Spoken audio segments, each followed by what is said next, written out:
اپنے بچوں کو کیا کیا بےہودگیاں آپ کر رہے ہیں. ہمارے ایم این اے امیر سلطان صاحب کو اٹیک کیا گیا، اس کے بعد ان کو ریلیز کیا گیا اور ان کو ملک سے جانا پڑا، وہ یہاں پہ ہیں. اس کے بعد معظم جتوئی صاحب کو گرفتار کیا گیا اور جن کنڈیشنز میں ان کو 2 دن رکھا گیا وہ میں آپ کو ایکسپلین نہیں کر سکتا. رکھنے کے بعد جب پتہ یہ لگا کہ وہ ایفیڈیوٹ دے کے آئے ہیں، اس کے بعد انہیں اینٹی کرپشن کے حوالے کر دیا کہ ٹھیک ہے جی اب آپ چلے جائیں.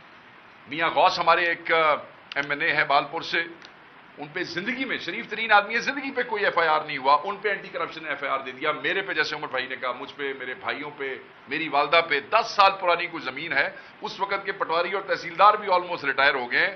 اب یہ جب سے 41 والا معاملہ ہوا ہے، سپریم کورٹ کا فیصلہ ہوا ہے، اس فیصلے کے بعد جناب وہ اینٹی کرپشن بھی جاگ گئی اور انہیں 10 سال پرانی زمین کا کیس یاد آ گیا. چٹھا صاحب یہاں بیٹھے ہیں، ان پہ 2 ایف آئی آرز اور ہو گئی. یہاں پہ بلال اعجاز صاحب بیٹھے ہیں، آج تک واپس نہیں جا سکے.